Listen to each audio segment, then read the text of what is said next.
하늘에 계신 거룩하신 우리 아버지, 한 주일 동안 아버지의 돌보심으로 평안히 지내다가 거룩한 안식일 첫 시간에 줌을 통하여 모두 아버지 앞에 모여 찬송과 말씀으로 예배드리게 해주셔서 감사합니다.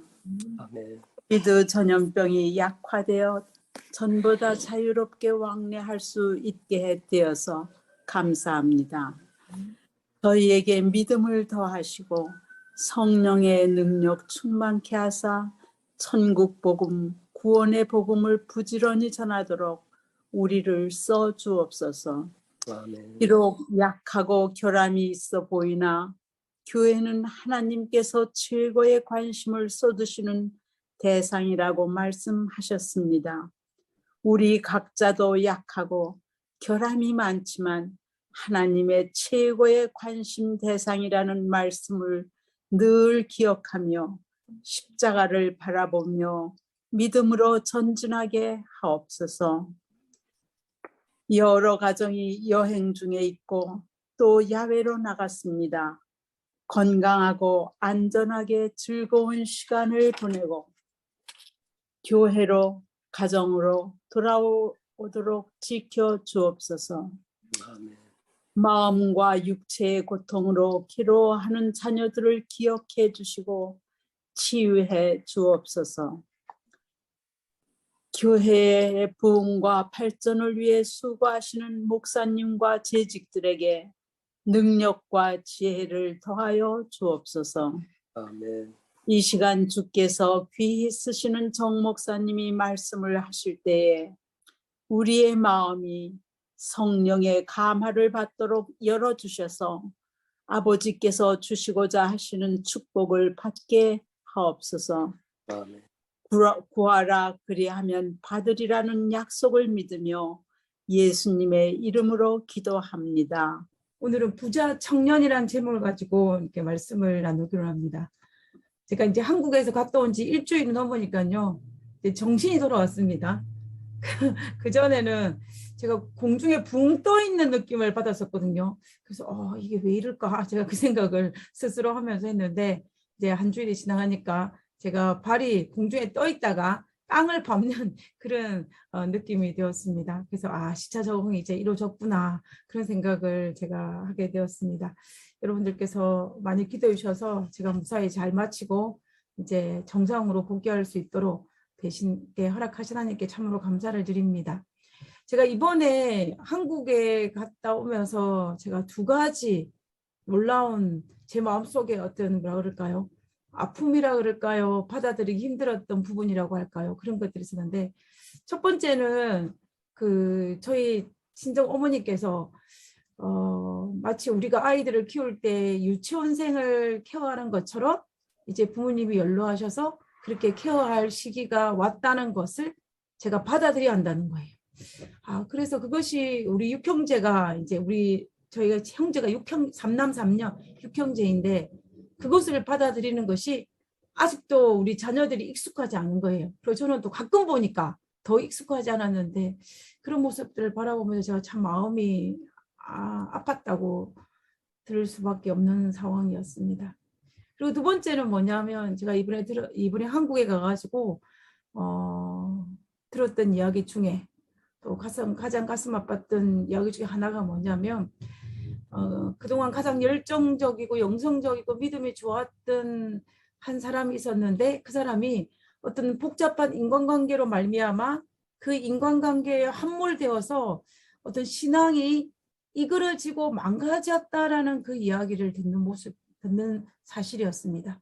제가 이 두 가지 저희 어머니와 그리고 또 이 한 믿음의 노독이 믿음의 사람이 망가져가는 신앙의 모습을 소유했다는 이 소식을 듣고 제가 그것을 받아들이는 것이 제 마음에 굉장한 아픔이었고 또 오랫동안 많은 생각을 하게 한 동기였다라는 생각을 이 시간 고백하지 않을 수가 없습니다. 우리가 성경을 읽다 보면은 분명히 믿음의 사람인데 정말로 믿음의 사람인데 이런저런 이유로 말미암아 그 믿음이 망가지고 또 어떤 경우에는 믿음 자체를 떠나는 잃어버리는 그런 경우들이 우리 성경을 읽을 때 찾아볼 수 있지 않습니까? 그뿐만 아니라 우리 주변에서도 분명히 그분은 한때는 정말로 믿음의 사람이었고 많은 사람들에게 감동과 또 하나님의 살아있는 하나님의 모습을 보여주는 사람이었지만은 그러나 이런저런 이유로 또 믿음의 대열에서 떠나고 또 망가지는 신앙의 모습을 수여하는 모습들을 바라볼 때 우리가 정말로 마음이 아파하는 경우가 있지 않습니까? 저는 이런 모습들을 볼 때마다 제 마음속에 두려움이 생깁니다.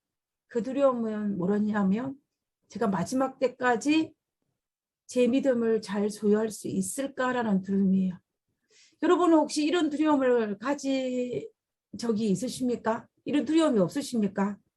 혹시 지금은 내가 교회 안에서 그리고 믿음 안에서 잘 살고 있지만 혹시나 내가 이 믿음의 대열에서 떨어져 나가지는 않을까라는 그 두려움, 그리고 내 신앙이 혹시나 망가지지는 않을까라는 그 두려움이 여러분에게는 있지 않으십니까? 저는 그 두려움이 있습니다. 혹시 나는 절대로 그러지 않을 거라는 믿음이 있다면 정말 감사한 일이지만 그러나 불안합니다. 그러나 또 자신이 없다면 우리가 하나님께서 우리가 믿음의 대열에 떨어지지 않기 위해서 우리를 붙잡고 있다는 그 사실 하나만으로도 우리가 위로를 받을 수가 있고 또 하나님을 붙잡아야 될 큰 이유가 될 것입니다. 우리는 이 시간에 이 자리에 앉아있는 우리 모두는 정말로 살아있는 그리스도인의 자녀이고 싶고 또 마지막 때까지 믿음을 잘 지키다가 정말 예수님을 맞이하는 하나님의 사람으로 살고 싶은 마음이 아마 우리 모두에게는 있을 것입니다. 저는 오늘 이 시간에 정말 한때는 정말로 믿음의 거장이었지만 그러나 정말 무참하다고 표현할 수 있을 만큼 그 믿음에서 떨어져 나가는 한 인물의 모습들을 통하여서 우리가 어떻게 하면 끝까지 우리의 신앙을 지킬 수 있을지를 한번 생각해 보는 시간을 가졌으면 좋겠습니다. 오늘은 신약으로 넘어가서요. 우리가 너무나 잘 알고 있는 마태복음 19장에 있는 이제 부자 청년에 대한 이야기를 한번 해보기를 원합니다. 그래서 제가 오늘 제목을 부자 청년이라고 잡았습니다. 그리고 소제목을 부자 청년이 미처 생각하지 못한 것들이라는 주제를 가지고 오늘 이 믿음이라는 주제를 가지고 말씀을 나눴으면 합니다. 먼저 말씀을 보도록 하겠습니다. 마태복음 19장 16절에서 22절에 있는 말씀입니다.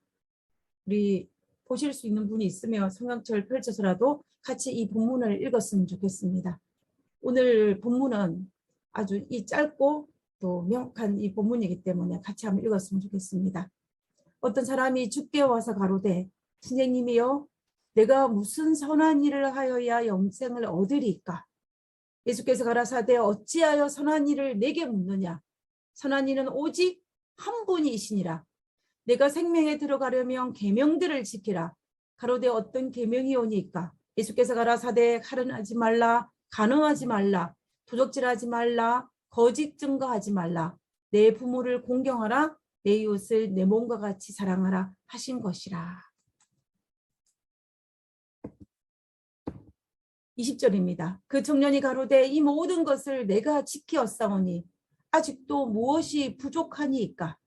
예수께서 가라사대 내게 온전하고자 할진대 가서 내 소유를 팔아 가난한 자들을 주라. 그리하면 하늘에서 보화가 내게 있으리라.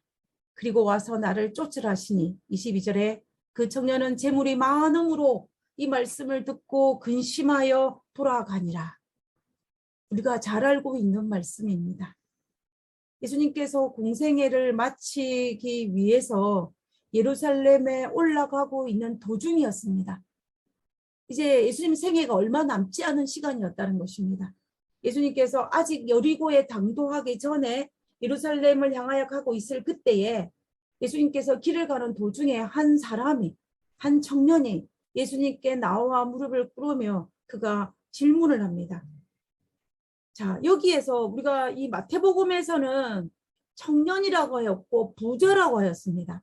근데 마가복음에서는 단순히 이 청년을 한 사람이라고 표현합니다. 그리고 누가는 관원이라는 표현을 씁니다.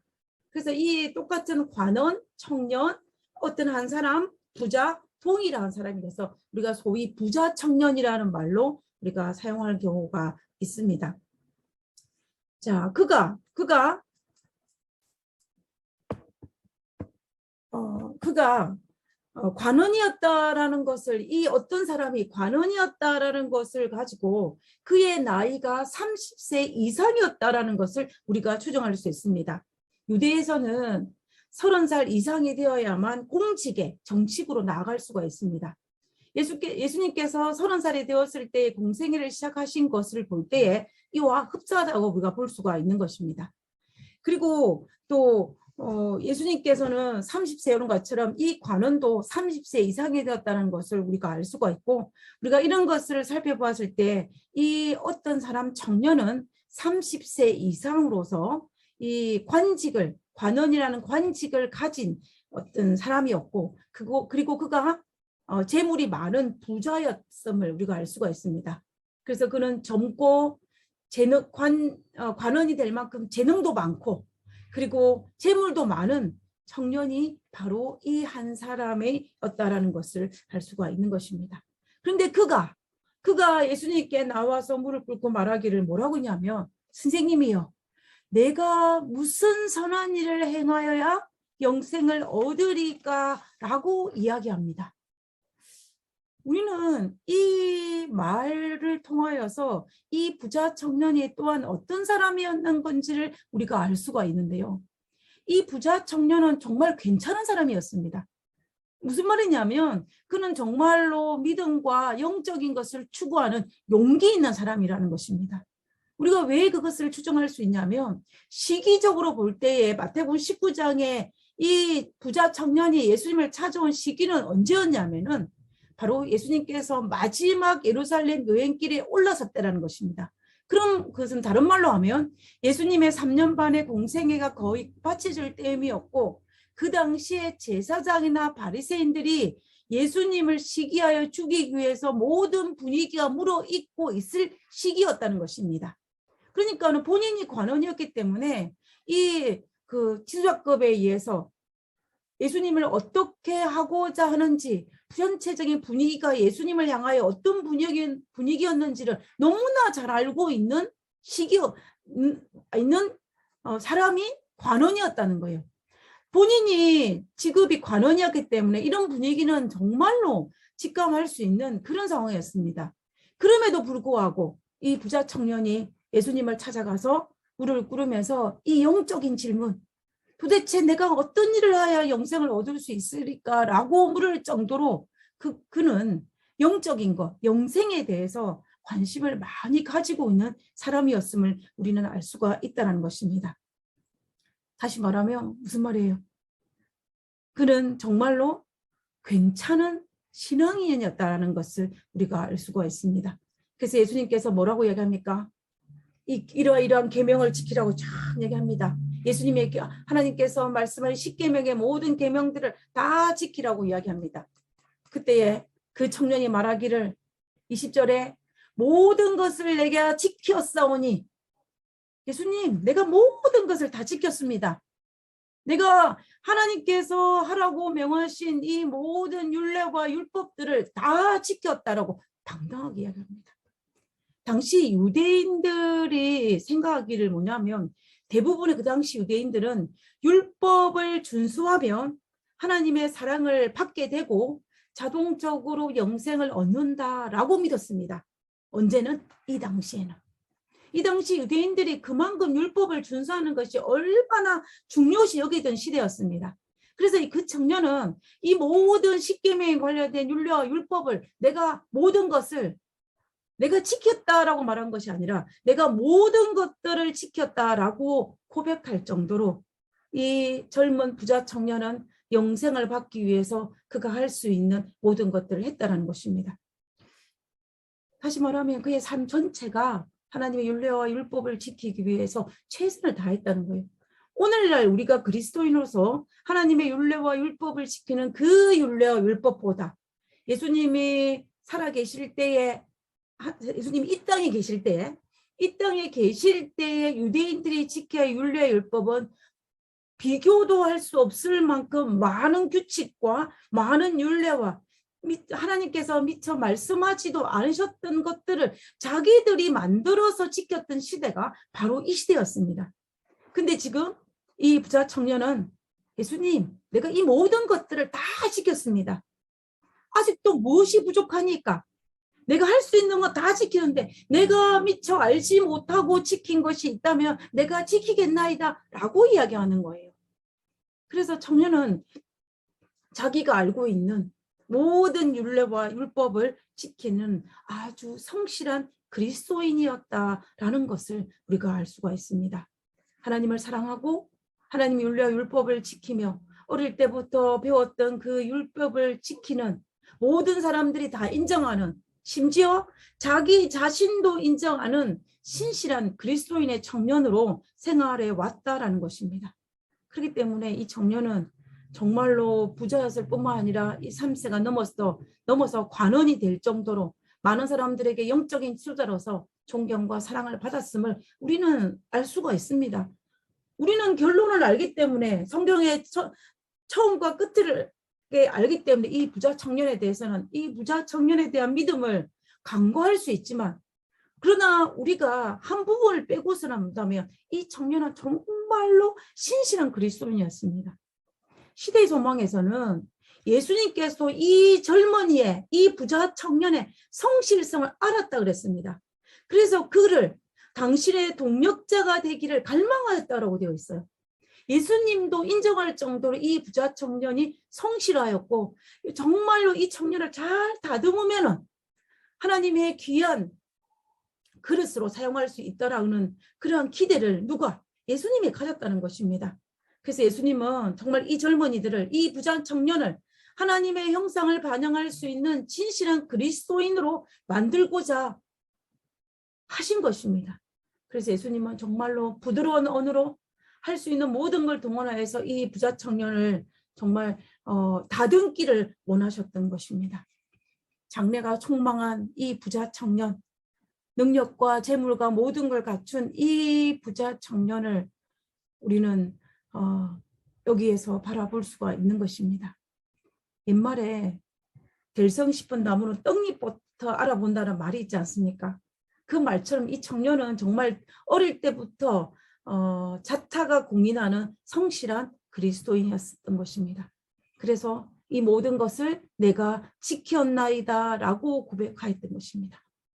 그런데 문제는 뭐냐면 이 청년은, 이 부자 청년은 그럼에도 불구하고 자기에게 어떤 갈증이 있었어요? 하나님으로부터 영생을 받았다라는 그러한 확신이 없었던 것입니다. 영적 갈증이 그가 해소되지 않았다는 이야기예요. 그래서 그가 뭐라 하면 내가 어떻게 해야 영생을 얻을 수 있겠나이까? 라고 예수님을 찾아와 질문하는 것입니다. 이 질문을 통해서 이 부자 청년에게는 그렇게 하나님의 율례와 율법을 성실히 모든 사람이 인정할 정도로 지켰지만 그 마음에 뭐가 없었다? 하나님 안에서 누릴 수 있는 영적인 평안은 없었다라는 것을 우리가 알 수가 있는 것입니다. 슬프게도 다른 사람이 보기에는 아주 신실한 그리스도인이었지만 그의 삶에는 뭐가 있었어요? 반전이 있었어요. 그의 마음에는 하늘의 평안이 그가 없었던 것입니다. 하나님께서는, 예수님은 이 부자 청년이 가지고 있는 이 영적인 갈급함을 알고 있었어요. 그래서 정말로 예수님은 이를 영적 후계자로 삼기를 위해서, 그를 다듬기 위해서 그에게 한 가지 부족한 것을 가르쳐 그가 변화되기를 원하셨습니다. 그래서 예수님께서 말씀하시기를 뭐라고 이야기하냐면 21절에 예수께서 가라사대 내가 온전하고자 할진대 가서 내 소유를 팔아 가난한 자들을 주라. 무슨 말이에요? 내가 오히려 한 가지 부족한 것이 있는데 그것이 뭐냐면 내 소유를 팔아서 가난한 자에게 주라는 것입니다. 그리하면 하늘에서 보화가 내게 있으리라 라고 이야기합니다. 하나님께서 분명히 약속하셨어요. 그죠? 그런데 그 청년이 어떻게 합니까? 22절에 그 청년은 재물이 많음으로 이 말씀을 듣고 근심하여 가니라 이렇게 했습니다. 가룟 유다가 성만찬 예식 끝나고 예수님께서 떡 한 조각 떼어줄 때 그 떡을 받고 떠나요. 그 모습과 지금 이 청년이 재물이 많음으로 이 말씀을 듣고 근심하여 가느란 이 말씀이 똑같은 모습으로 오버랩되는 것을 우리가 느끼실 것입니다. 이 청년은 다 성실한 그리스도인으로서 자타가 공인한 그리스도인이었지만, 그런데 이 청년이, 이 부자 청년이 재물이 많음으로 예수님께서 가난한 그 내 소유를 팔아 가난한 자에게 주라고 말씀하셨는데 그것을 하지 못하고 이 말씀을 두고 근심하여 떠나는 이 부자 청년의 삶의 반전이 22절에서 일어난 것입니다. 도대체 이 청년에게 있어서의 문제점은 무엇입니까? 이 청년은 정말로 가진 것이 많은 사람이었습니다. 가진 것이 많았기 때문에 포기하는 것도 그에게 쉽지가 않았던 것입니다. 그래서 이 청년은 하나님을 사랑했습니다. 우리가 이 부자 청년이 하나님을 사랑하지 않았다고 보면 수는 절대로 없습니다. 그러나 이 부자 청년은 하나님을 사랑했지만 하나님보다 무엇을 조금 더 사랑한 거예요? 재물을 조금 더 사랑한 것입니다. 그리고 그가 많은 사람들이 인정할 정도 있는 믿음을 소유했지만, 그러나 그는 그 믿음보다 더 재물을 더 소중히 여기는 마음이 그에게 있었던 것입니다.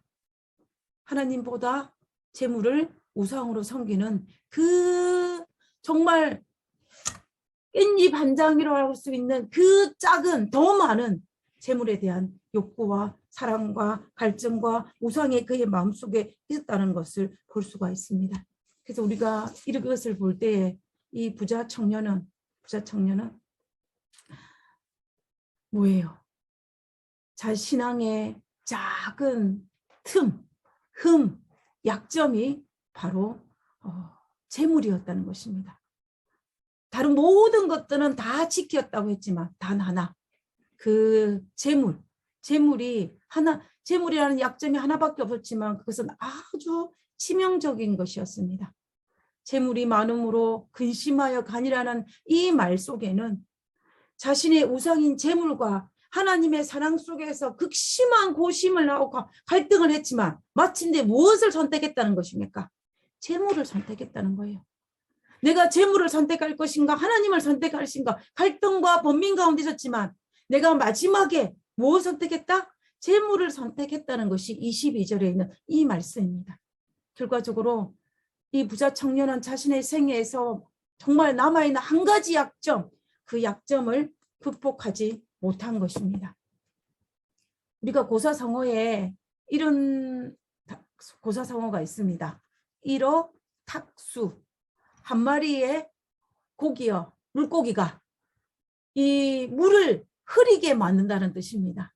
우리가 이 말을 어떻게 이야기합니까? 한 사람의 잘못으로 말미암아 여러 사람의 피해를 보거나 한 사람의 잘못으로 말미암아 여러 사람이 흙탕물이 된다는 그런 의미를 가지고 있지 않습니까? 근데 이것을 나 자신에게 적용을 시키면 한 가지 잘못이, 한 가지의 그 약점이 나의 삶 전체를 망가뜨린다는 것입니다. 우리가 썩은 사과 한 개가 주변의 사과에 다 썩게 만든다는 그 말이 있지 않습니까? 썩은 사과는 드러내야 됩니다. 그와 마찬가지로 내 삶에 있는 약점 하나가 그 약점 하나로 말미암아 주변에 있는 아주 좋은 그런 어떤 좋은 캐릭터까지 다 잡아먹는 것을 우리는 이 썩은 사과 한 개가 주변 사과까지 썩게 만드는 이 우리에게 알려지는 이 말과 같이 연결되어지는 것을 볼 수가 있는 것입니다. 우리가 부자 청년의 비유를 들면은 이 부자 청년은 이 싱싱하고 좋은 보기에 좋은 사과처럼 다 좋았지만 그 중에 하나의 약점, 하나의 썩은 사과와 같은 재물을 사랑하는 그 하나가 싱싱하고 이쁘고 좋고 정말 이 좋은 사과마저도 다 썩게 만들었던 그것과 동일한 것입니다. 우리는 이 이야기에서 부자 청년의 이야기와 그리고 일어탁수라는 고사성어와 이 사과 이야기를 볼 때에 과연 우리에게는 신앙의 약점이 있느냐 없느냐라는 문제입니다. 우리에게도 당연히 약점이 있죠. 이 청년에게는 재물이 약점이었다면 어떤 이들에게는 명예가 약점이 될 수 있고 어떤 이에게는 가족이, 어떤 이에게는 자존심이, 자녀가, 어떤 이에게는 사람의 관계가, 어떤 이에게는 자아가 약점이 될 수가 있습니다. 이 부자 청년은 약점이 하나였지만 우리에게는 어쩌면 더 많은 약점이 우리에게 있을 수도 있고 발견되어질 수도 있습니다. 저는 짧다면 짧고 길다면 긴 신앙생활을 해오면서 느낀 것 중에 하나가, 우리 신앙생활은 평생 동안 자신이 가진 약점과의 전쟁이라는 생각을 하지 않을 수가 없습니다. 때로는 자신의 약점을 알면서도 넘어지고, 때로는 자신의 약점을 인지하지 못한 상태에서 그 약점에 어처구니 없이 무너지는 경험을 너무나 많이 하지 않습니까? 그런데 정말 가슴 아픈 것은 뭐냐면, 우리 주변의 모습을 살펴보면 신앙을 떠나고 교회를 떠나는 많은 분들이 있는데, 그분들의 비율적인 모습을 살펴보면 이런저런 약점으로 인하여서 사람들의 관계가 문제가 생길 때 떠나는 경우가 많이 있다는 것입니다.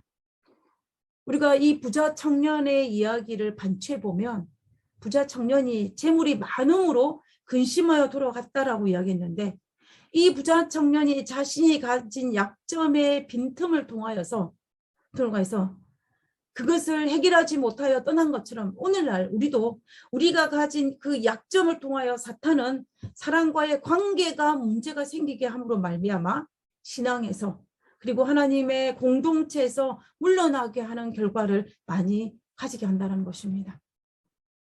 그리고 이와 반대로 오랫동안 교회 안에서 믿음으로 꿋꿋하게 살아가고 있는 신앙인의 모습의 특징을 또한 살펴보면 그분들도 오랫동안 신앙생활을 하면서 인간관계에 문제가 없었겠습니까? 당연히 문제가 있지요.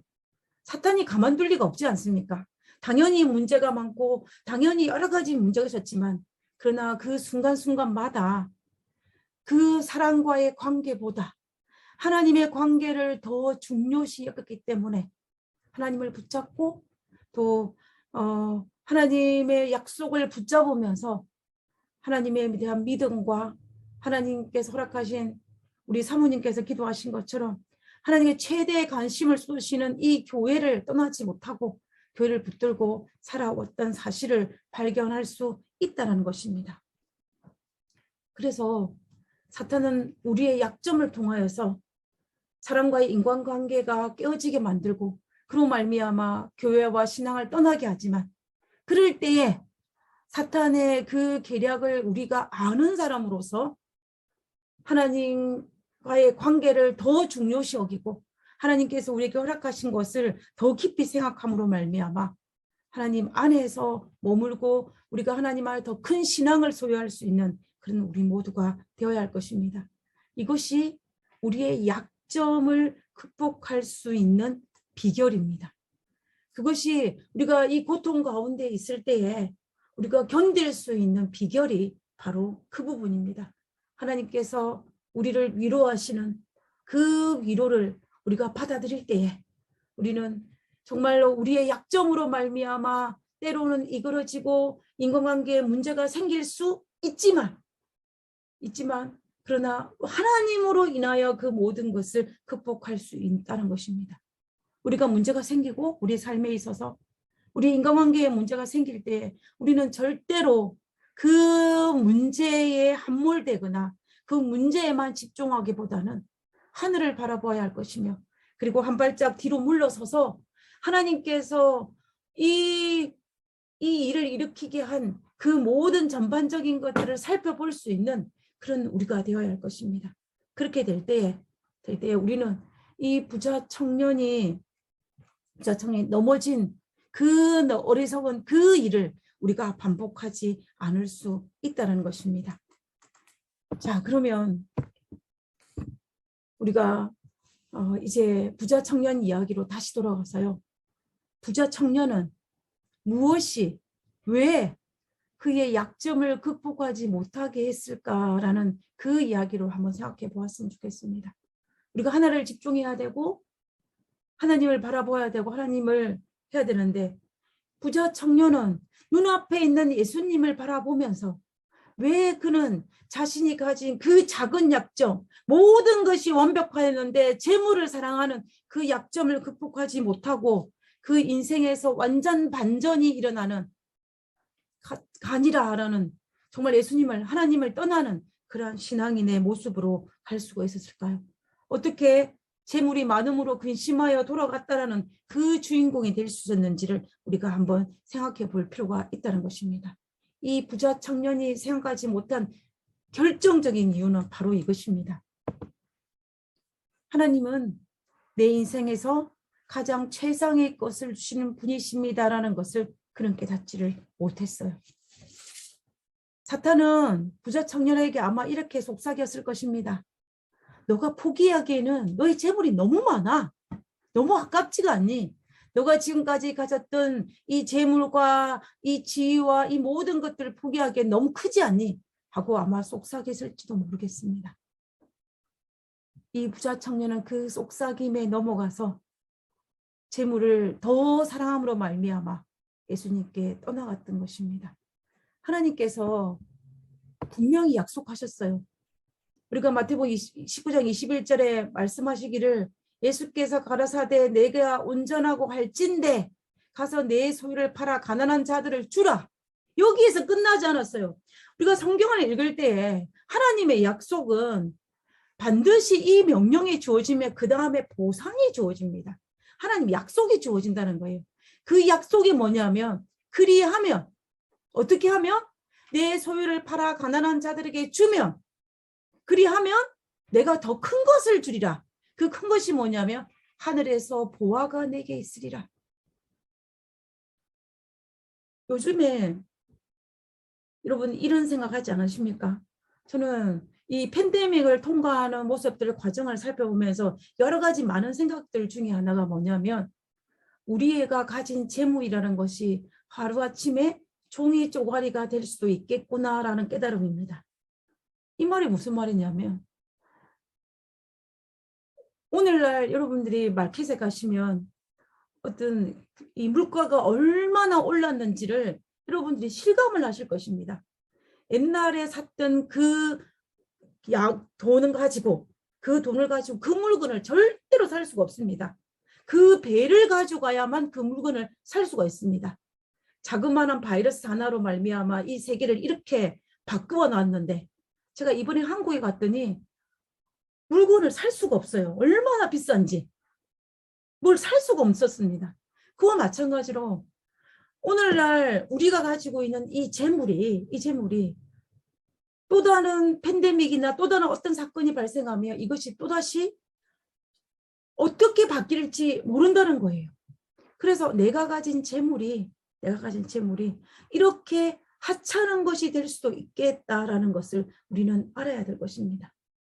그런데 예수님께서 뭐라고 말씀하냐면 네가 그토록 소중히 여기는 이 소유, 팬데믹 한 번 지나니까 이 소유가 절반으로 뚝 떨어졌는데 앞으로 우리의 삶에 있어서 이런 일들이 발생할 때 내가 가진 이 소유가 얼마나 정말로 가치 없는 것이 되는데 그런데 하나님께서 뭐라고 했냐면 그것을 팔아서 가난한 자들에게 주면 하늘에서 보화가 내게 있으리라고 약속하신 것입니다. 하나님의 약속이에요. 하나님께서 더 큰 것을 주시겠다는 하나님의 약속입니다. 그런데 문제는 뭐냐면 이 청년은 무엇을 보지 못한 거예요. 그리하면 하늘에서 보화가 내게 있으라는 이 약속을 보지 못한 것입니다. 이 부자 청년이 모든 것을 집중한 것은 뭐냐면 내 소유를 팔아 가난한 자들을 주라는 이 문장에서 막 그쳤어요. 그 다음 문장인 하늘에서 보화가 내게 있으리라는 하나님의 약속과 보상에 집중을 해야 되는데 여기서 이것을 집중하지 못한 것입니다. 그래서 그는 자기의 소유를 팔아 가난한 자들에게 주는 것을 감히 할 수가 없었던 것입니다. 부자 청년은 하나님께서 가장 좋은 것을 주시는다는 사실을 몰랐어요. 그래서 재물이 많음으로 근심하여 돌아간 것입니다. 이 재물이 22절에 있는 그 청년은 재물이 많으면 이 재물이 오늘날 우리가 이 코비드로 말미암아 팬데믹을 경험하면서 이 재물이 얼마나 가치가 떨어지는 것을 바라보는 것 조금이라도 경험했다면 그런 이 재물이 얼마나 무가치하다는 것을 깨닫고 하늘의 보화를 선택했을 것입니다. 그러나 이 청년은 그렇게 하지 못했기 때문에 하나님께서 가장 최상의 것을 준다는 것을 알지 못했기 때문에 그는 뭘 했어요? 근심하여 돌아갔던 것입니다. 부자 청년은 가장 좋은 것을 주시는 분이 하나님이라는 것을 몰랐습니다. 여러분, 에덴 동산에서 아담이 왜 선악과를 먹었습니까? 아담은 하와는 달랐어요. 하와가 선악과를 따먹는 이유와 아담이 선악과를 먹은 이유는 달랐습니다. 아담은 하와와 달리 이 선악과를 먹으면 눈이 밝아져서 하나님같이 되지 않는다는 사실을 알았어요? 몰랐어요? 알았어요. 이 선악과를 먹는다 할지라도 내가 눈이 밝아져서 하나님같이 되지 않는다는 것을 알았습니다.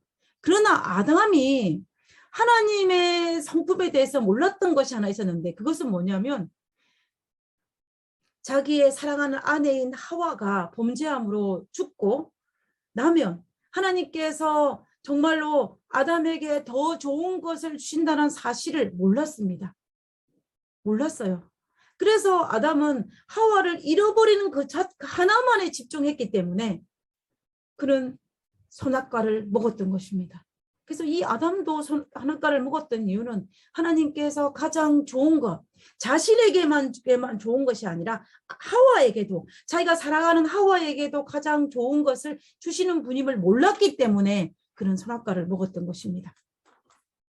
그 다음에 이 아브라함의 조카 롯도 마찬가지입니다.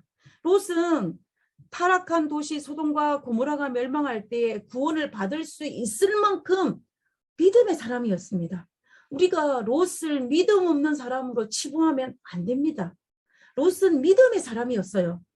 그들은 우리가 이 아브라함과 롯의 이야기를 볼 때 롯이 양들이 많아서 삼촌 아브라함과 헤어져서 정말 눈에 보기에 좋은 소돔과 고모라 땅을 선택했지만 그에는 믿음이 있었기 때문에 처음에는 타락한 도시 소돔과 고모라 성 안에 살지 않았습니다. 어디에 살았냐면 외곽에 살았어요.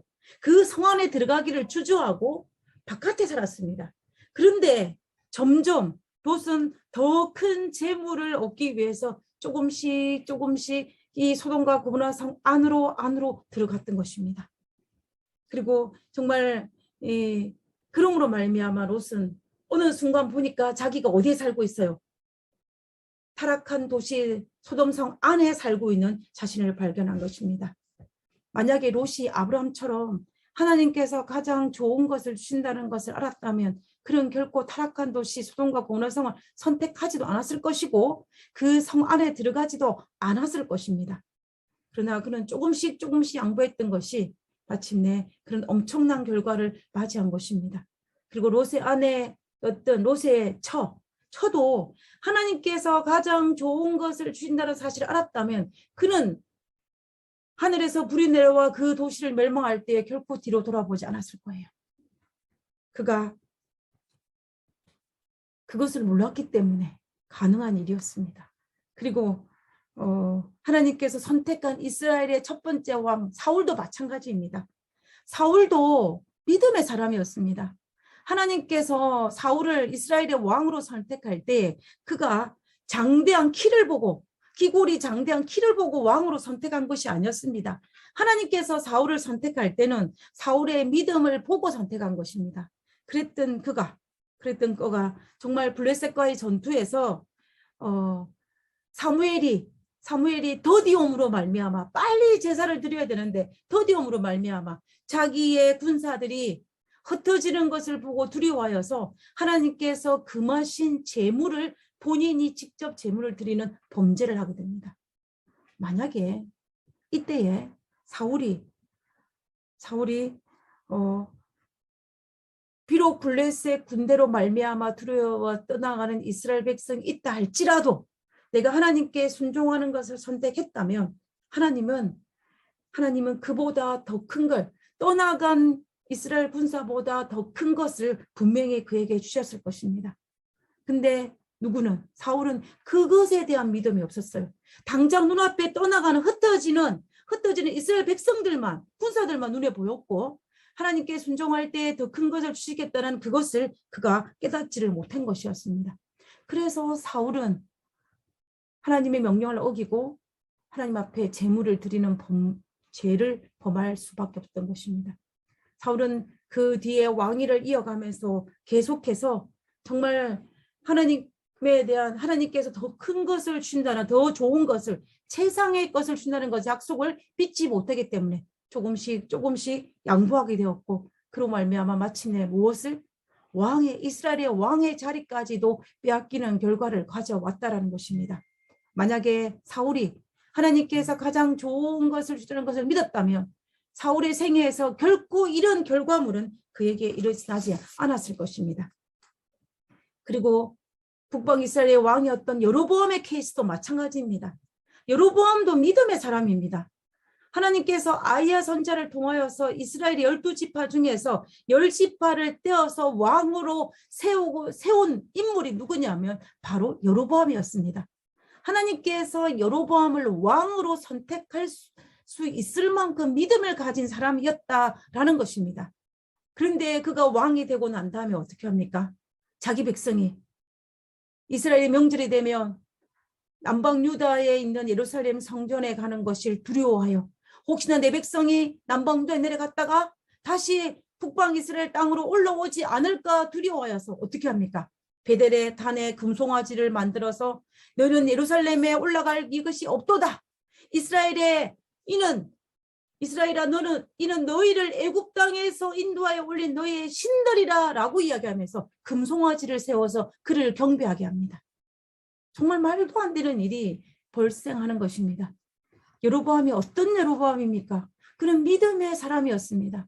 여로보암이 솔로몬을 향하여 그의 믿음 없음을 질책했던 인물이 바로 누구냐면 여로보암이었습니다.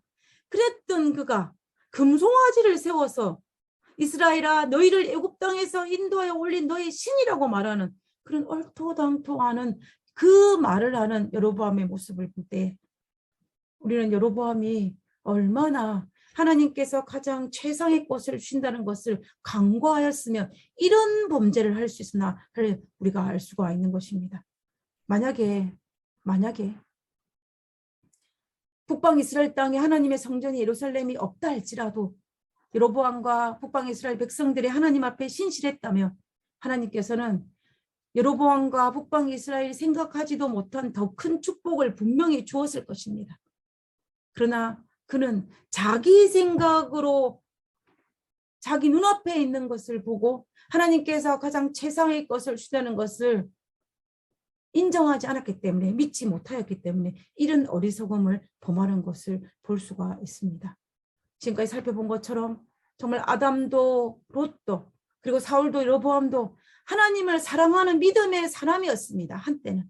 그러나 하나님께서 가장 최상의 것을 주신다는 것을 믿지 않았기 때문에 까먹었기 때문에 인지하지 못했기 때문에 하나님을 사랑을 포기해버리는 이 대표적인 인물이 바로 이들이 아닌가라는 생각을 하게 됩니다. 성경에 이런 인물들만 있으면 우리가 얼마나 좌절하겠습니까? 그죠? 그러나 성경에서는 이와 대조적으로 하나님께서 가장 좋은 것을 주신다는 것을 믿고 하나님의 품성을 믿고 끝까지 신앙을 지킨 인물들도 많이 있습니다. 그 대표적인 인물이 우리가 너무나 잘 알고 있는 아브라함입니다. 우리가 지난 교과에서 살펴본 것처럼 이 아브라함이 자기 아들 이삭을 번제물로 바치는 그 모습을 볼 때 정말 얼마나 아브라함의 그 믿음이 큰 줄을 우리가 알 수 있지 않습니까? 아브라함이 자기 아들 이삭을 바치셨던 이유는 아브라함의 믿음이었습니다. 그 믿음도 어떤 믿음? 하나님께서 가장 좋은 것을 주신다는 믿음입니다. 아브라함은 믿음이 있었어요. 어떤 믿음이 있었냐면 이삭이 하나님의 약속된 아들이라는 것에 대한 믿음이 그에게 있었습니다.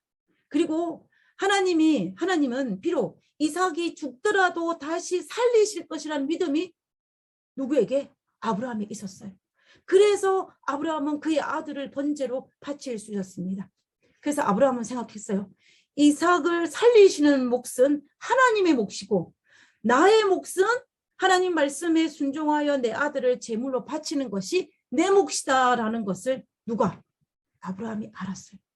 그래서 그는 그 믿음대로 하나님께서 가장 좋은 것을 주시겠다는 그 믿음을 가졌기 때문에 그의 아들 이삭을 제물로 바칠 수가 있었습니다. 그래서 하나님께 정말로 아브라함에게 가장 좋은 걸 주셨습니다. 물론 이삭을 살리신 것뿐만 아니라 하나님께서는 아브라함을 믿음의 조상으로 삼게 하셨고, 그리고 내 사랑하는 아들 이삭을 믿음의 조상의 후계자가 될 수 있는 특권을 그에게 허락하셨어요. 이것보다 더 좋은 것이 어디 있겠습니까?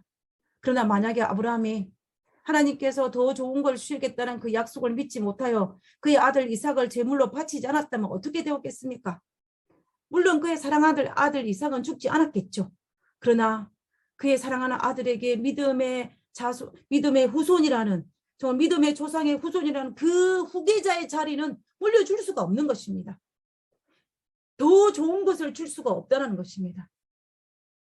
그러나 아브라함은 하나님께서 가장 좋은 것을 주신다는 믿음이 있었기 때문에 더 큰 것을 받은 사람입니다. 요셉도 마찬가지죠. 요셉은 이 혈기왕성한 이 젊은 요셉이 아름다운 보디발의 아내의 유혹을 거절할 수 있는 이유가 무엇이었습니까? 내가 어찌하여 하나님 앞에 득지하리까가 그 이유였습니다. 그 말의 내면에는 뭐냐면, 내면에는 하나님께서 더 좋은 걸 주시는 믿음이 그 누구에게 요셉의 마음속에 있었다는 것입니다. 만약에 요셉이 보디발의 아내의 요청을 응하였다면 그에게 주어진 것은 좀 더 편안한 노예 생활이었을 것입니다. 그러나 보디발의 아내는 결코 애굽의 총리의 자리를 줄 수 없고, 그리고 저 가나안 땅에 배고파 있는 내 민족을 구원할 수 있는 그런 특권을 이 보디발의 아내는 줄 수가 없습니다. 하나님께서는 순종한 요셉에게 요셉이 미처 상상하지도 못한 가장 최상의 것을 주셨던 것을 우리가 볼 수가 있다는 것입니다. 다윗도 마찬가지입니다. 다윗이 자기를 해하려고 하는 사울을 죽이지 아니하고 그 옷자락만 벤 이유가 무엇입니까? 그 이유는 하나님의 기름 부음 받은 자를 죽이지 않겠다는 그 하나님의 명령이었습니다. 하나님의 이렇게 할 수 있던 이 다윗의 이유도 뭐냐면, 하나님 명령에 순종하는 것이 그리스도인의 본분일 뿐만 아니라 하나님께서 더 큰 것을, 지금 눈앞에 보이는 것보다 더 큰 것을 주시겠다는 것을 믿었기 때문에 가능한 일이었습니다.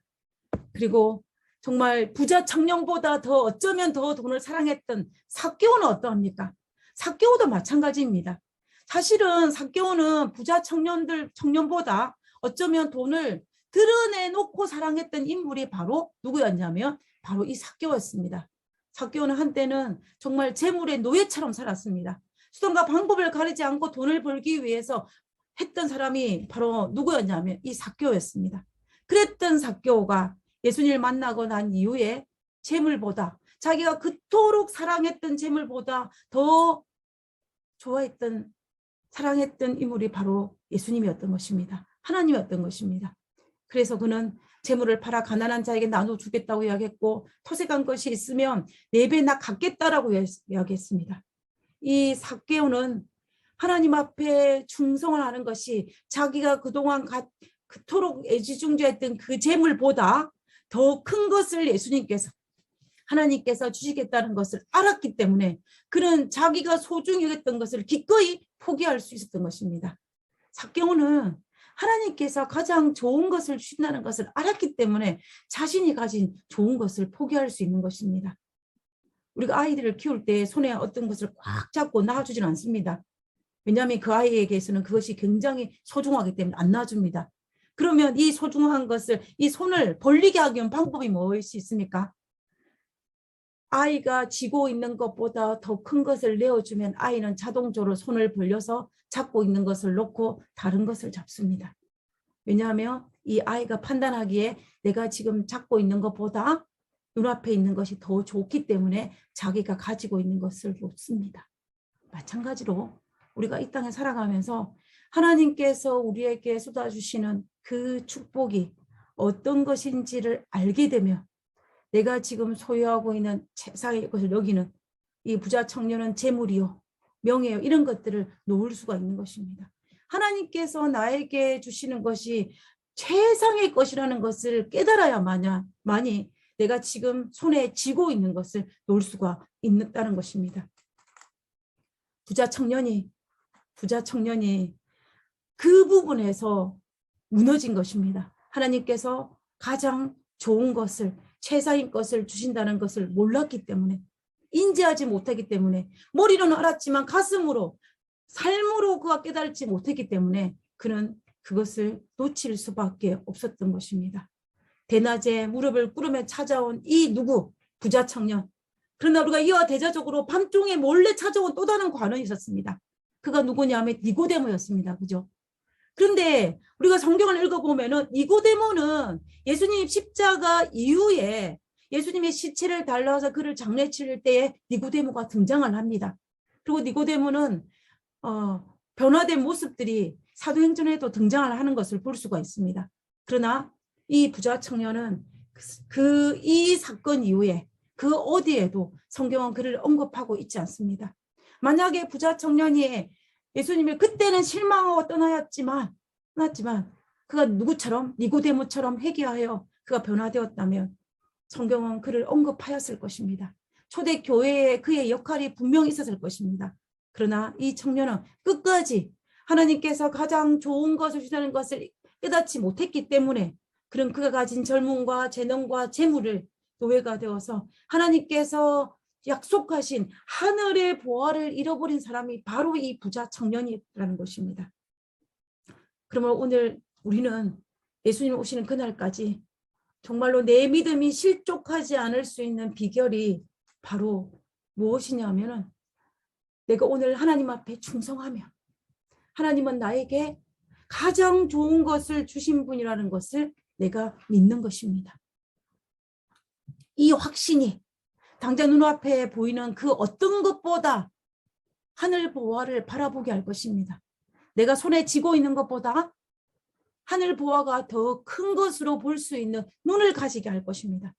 그러면 아브라함에게 하늘 보화뿐만 아니라 믿음의 조상이란 칭호를 주셨고 요셉에게는 하늘 보화뿐만 아니라 애굽의 총리의 직책을 주셨고 그리고 다윗에게는 하늘의 보화뿐만이 아니라 이스라엘의 존경받는 왕의 자리를 주셨습니다. 그리고 삭개오에게는 하늘 보화뿐만이 아니라 그동안 자기 민족의 그토록 조롱과 멸시를 받았지만 이제는 사랑과 존경을 받을 수 있게 된 것입니다. 그러므로 우리가 잊지 말아야 합니다. 내가 하나님 앞에 충실하며 하나님은 나에게 가장 좋은 것을 주시는 분이십니다. 지금도 하나님은 나를 가장 영광스러운 곳으로 인도하고 계십니다.